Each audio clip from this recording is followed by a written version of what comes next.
satu unsur kekuatan TNI Angkatan Laut. Kapal selam diorganisasikan dalam Satuan Kapal Selam Armada Republik Indonesia Kawasan Timur yang berpangkalan di Surabaya.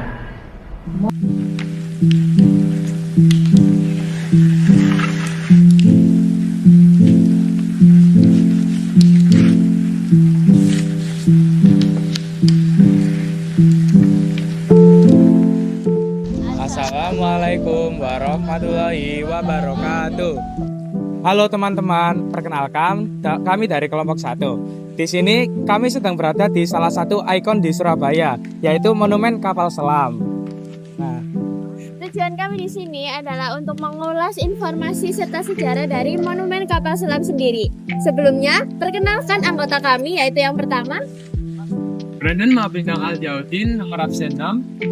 Muhammad Hafiz, absen 26. Udah Nindya Wiradjana, absen 29. Saya Sasya Dartia, absen 33. Saya Marcelino Seletradi, absen 22. Dan saya Gaston Rafa Trevis Aditya dari absen 12. Nah, dari luar sendiri itu udah terlihat sangat megah dan besar banget kan teman-teman. Jadi, yuk pantengin video kita terus. Ayo!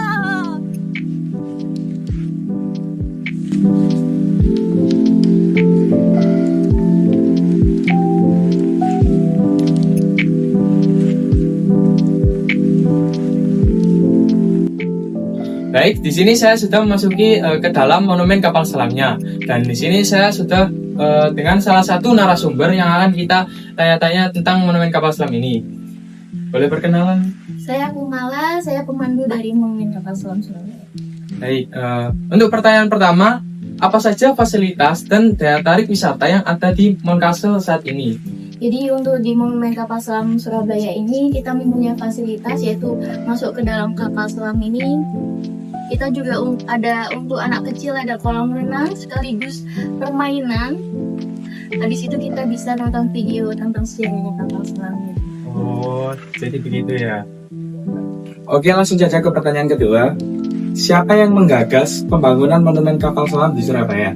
Untuk bangunan Monumen Kapal Selam Surabaya ini dibangun oleh Pusat Angkatan Lautnya langsung dari Kasal TNI Angkatan Lautnya.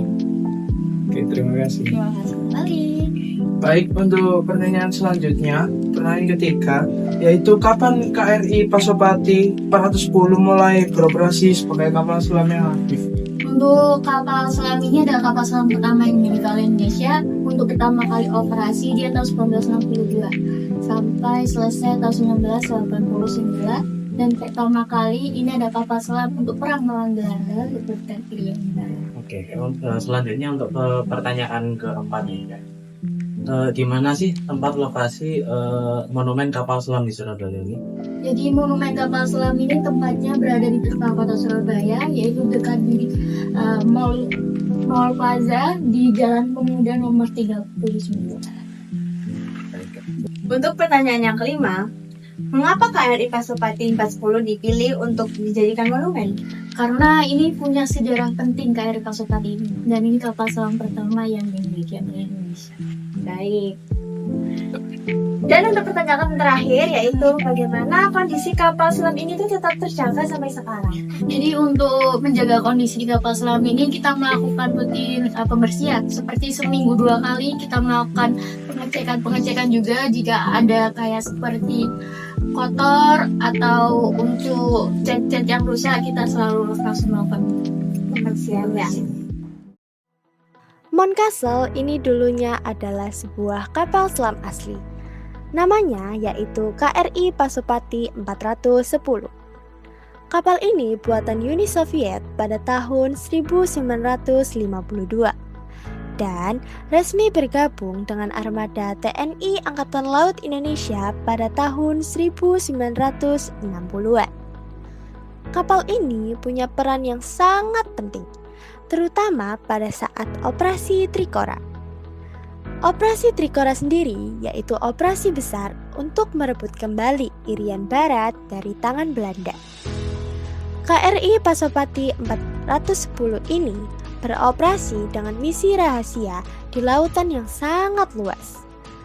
KRI Pasopati 410 ini menjalankan misi dengan membawa torpedo dan diawaki oleh puluhan prajurit TNI AL yang harus hidup dalam ruang sempit kapal selama berhari-hari. Nah, setelah mereka selesai bertugas, kemudian mereka dipensiunkan. Lalu, kapal ini akhirnya dijadikan sebuah monumen. Monumen kapal selam sendiri diresmikan pada tanggal 27 Juni 1998. Dan monumen ini ditempatkan di tengah kota Surabaya.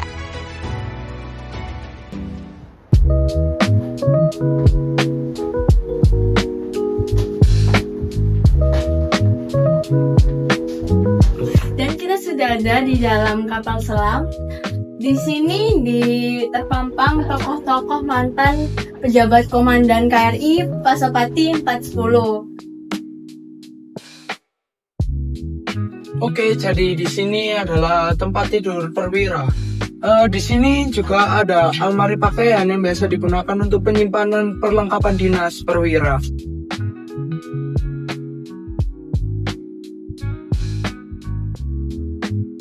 Oke, selanjutnya kita berada di ruang komandan, yang dimana ini adalah ruang dari Kapten Laut Jasin Sudirjo. Nah, di sini ada pengisian baterai digunakan untuk mengisi daya baterai yang berjumlah 112 sel. Baterai ini digunakan untuk menggerakkan motor listrik ketika kapal sedang menyelam. Nah, pada bagian di dalam ini merupakan ruang komunikasi yang dimana digunakan untuk mengirim dan juga menerima berita dan sekaligus untuk tempat bertukarnya informasi. Jadi di sini di ruang ketiga ada tempat atau ruang untuk mengendalikan informasi untuk tempurnya sendiri, teman-teman. Jadi di sini banyak banget alat-alatnya. Terus sempat lihat di sini juga ada giro kompas. Lalu di sebelah sini di belakang ini ada meja pilotnya. Di sini. Nah, berikut adalah meja dari pilotnya. Oke, selanjutnya di ruangan ini juga terdapat yang pertama bilik hitung sasaran torpedo. Nah, bilik hitung sasaran torpedo ini digunakan untuk menghitung jarak torpedo ke titik sasaran. Oke. Nah, selanjutnya ada tabung snorkel yang dimana berguna untuk mengambil udara pada saat mesin diesel digunakan untuk pengisian baterai. Apabila kapal selam tidak memungkinkan untuk naik ke atas. Nah, sekarang saya sedang berdiri di ruang sonar. Apa sih sonar itu? Nah, sonar ini adalah alat untuk mendeteksi objek lain di sekitar kapal selam dengan menggunakan pantulan gelombang suara gitu.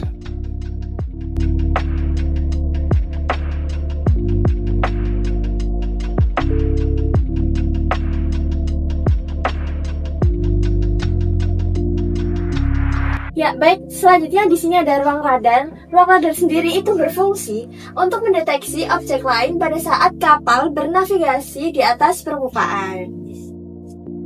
Oke, jadi selanjutnya kita berada di ruang 4, yang dimana ruang ini terdapat tidur anak buah kapal. Nah, seperti ini tempat tidur buat anak buah kapal, serta ruang makan. Nah, di sini ada meja makan dan tempat penyimpanan bahan makanan. Nah, di ruang ini juga ABK itu dapat santai dan dapat istirahat.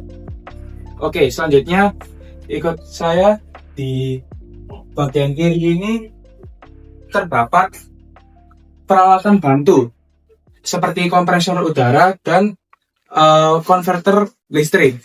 Nah, apa sih kompresor udara itu? Kompresor udara berfungsi untuk mengisi udara tekanan tinggi ke botol udara.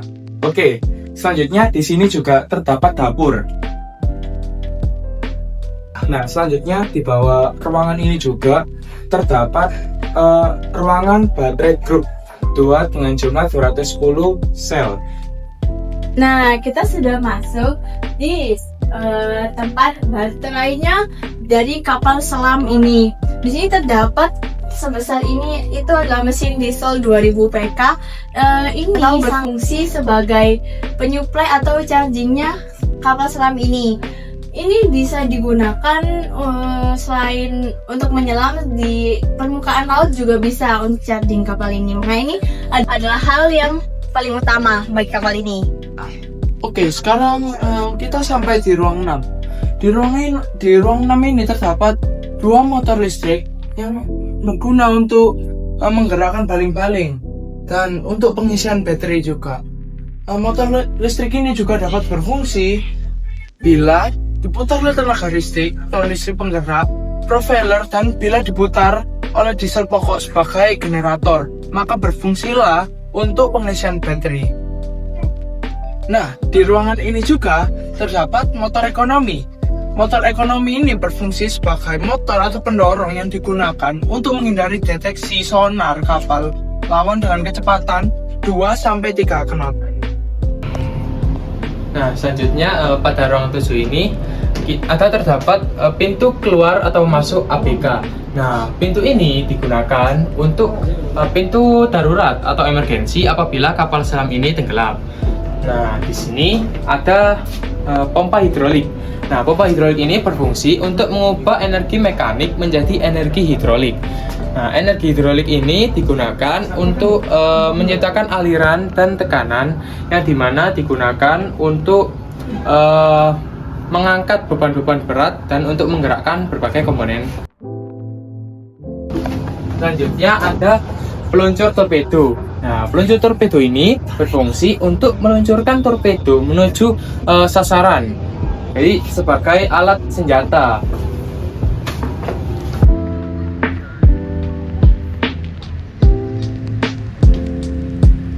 Oke, jadi setelah kita berkunjung ke Monumen Kapal Selam, ternyata banyak sekali ya pelajaran yang telah kita dapat, mulai dari sejarah dari kapal selam tersebut hingga mesin-mesin yang ada di dalam kapal selam tersebut. Untuk itu, jika kalian sedang berada di Surabaya, jangan lupa untuk mengunjungi Monumen Kapal Selam ini ya. Sekian dari kelompok kami. Wassalamualaikum warahmatullahi wabarakatuh.